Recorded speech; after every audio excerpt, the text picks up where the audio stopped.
제목. 사랑의 어원과 의미란. 안녕하세요. 여러분은 사랑이 무엇이라고 생각하시나요? 사랑이라는 말을 하루에도 몇 번씩 사용하지만 정작 사랑이 무엇인지 깊이 생각해 본 적은 많지 않습니다. 사랑은 감정일까요? 희생일까요? 행복일까요? 오늘은 우리말 사랑의 어원과 함께 사랑이 가진 진정한 의미를 인문학의 시선으로 함께 살펴보겠습니다. 사랑은 어디에서 온 말일까요? 사랑은 우리말 가운데 가장 아름답고 오래된 단어 중 하나입니다. 흥미로운 사실은 이 단어의 정확한 어원은 아직 국어학계에서도 확정되지 않았다는 것입니다. 하지만 여러 연구를 종합하면 공통적으로 말하는 중요한 사실이 있습니다. 사랑은 한자어가 아니라 순우리말이라는 점입니다. 우리가 흔히 사용하는 애, 연, 자 같은 한자가 사랑의 근원이 아닙니다. 오히려 한자의 애를 우리말로 번역할 때 사랑이라는 순우리말을 사용했습니다. 다시 말해, 사랑은 우리 민족이 오래전부터 사용해온 고유한 언어인 것입니다. 사랑의 본래 의미. 국어학자들은 사랑이 단순히 좋아하는 감정을 의미하지 않았다고 설명합니다. 옛사람들이 생각한 사랑은 아끼는 것, 돌보는 것, 귀하게 여기는 것, 마음을 쓰는 것, 함께 살아가는 것이었습니다. 즉, 사랑은 감정보다 먼저 태도였습니다. 상대를 위해 마음을 기울이고 그 존재를 소중하게 여기며 함께 살아가려는 삶의 자세였습니다. 그래서 사랑은 단순히 설레는 감정이 아니라 매일의 행동 속에서 드러나는 삶의 방식이었습니다. 사랑과 사람. 우리말에는 재미있는 우연이 있습니다. 사람과 사랑. 발음이 참 닮았습니다. 언어학적으로 두 단어가 같은 어원이라는 증거는 없습니다. 하지만 많은 사람들은 이렇게 해석하기도 합니다. 사람은 사랑할 줄 아는 존재이기에 사람과 사랑이라는 말이 우리 마음속에서 자연스럽게 연결되는 것이 아닐까. 이것은 학문적인 결론이라기보다 문화적인 해석입니다. 그러나 참 아름다운 생각입니다. 사람을 사람답게 만드는 가장 큰 힘, 그것이 바로 사랑이기 때문입니다. 그렇다면 사랑이란 무엇일까요? 사랑은 상대방의 존재를 있는 그대로 받아들이고 함께 성장하며 함께 행복하기를 바라는 마음입니다.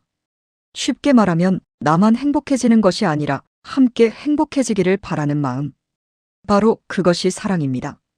사랑은 말보다 행동으로 드러납니다. 따뜻한 눈빛 하나, 상대의 이야기를 끝까지 들어주는 마음, 힘들 때 곁에 있어주는 손길, 함께 웃어주는 미소, 이 모든 것이 사랑입니다. 에리히 프롬이 말한 사랑.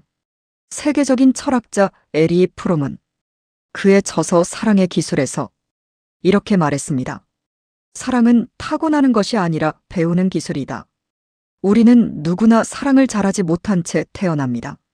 사랑도 피아노를 배우고 운동을 배우듯 평생 연습해야 하는 삶의 기술이라는 것입니다.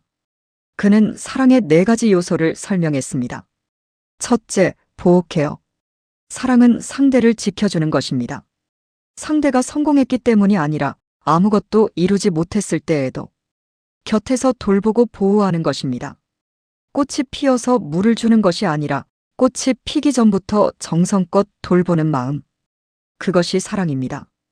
둘째, 책임 리스판서빌러티. 책임의 본래 뜻은 부름에 응답하는 것입니다. 누군가 도움이 필요할 때, 외롭다고 손을 내밀 때 기꺼이 응답해주는 사람. 그 사람이 사랑하는 사람입니다. 셋째, 존경 리스펙트. 존경은 상대를 내 마음대로 바꾸려는 것이 아닙니다. 있는 그대로 바라보는 것입니다. 내 기준에 맞추려 하지 않고 그 사람의 고유한 존재를 인정하는 것. 그것이 진정한 존경입니다. 넷째, 이해날러지. 사랑은 이해입니다. 다른 사람은 모르는 그 사람만의 아픔, 기쁨, 습관, 꿈, 그리고 말하지 않아도 느껴지는 마음을 조금씩 알아가는 과정입니다. 사랑은 상대를 다 안다고 믿는 것이 아니라 평생 알아가려는 마음입니다. 사랑이 주는 선물. 사랑은 우리 삶을 따뜻하게 만듭니다. 불안한 마음에 안정감을 주고 신뢰를 만들며 행복한 관계를 이어줍니다. 혼자서는 넘기 어려운 어려움도 사랑하는 사람과 함께라면 견뎌낼 힘이 생깁니다. 사랑은 서로를 성장시키고 삶의 의미를 더욱 깊게 만들어줍니다. 사랑은 어디에서 시작될까요? 사랑은 특별한 날에만 하는 것이 아닙니다. 가정에서 시작됩니다. 부부와 연인 사이에서, 부모와 자녀 사이에서, 친구와 이웃 사이에서, 학교와 직장에서, 지역사회에서, 그리고 자연과 생명을 대하는 태도 속에서도 사랑은 살아 있습니다. 오늘부터 실천하는 사랑. 사랑은 거창하지 않습니다. 오늘 가족에게 고마워 한마디 해보십시오. 이처럼 사랑은 특별한 감정이 아니라 매일 반복되는 작은 행동에서 시작됩니다. 오늘 우리는 사랑이라는 한 단어 속에 담긴 깊은 뜻을 함께 살펴보았습니다. 사랑은 순우리말입니다. 사랑은 마음을 쓰는 것입니다. 사랑은 아끼는 것입니다. 사랑은 돌보는 것입니다. 사랑은 함께 살아가는 것입니다. 그리고 사랑은 배우고 연습하는 삶의 기술입니다.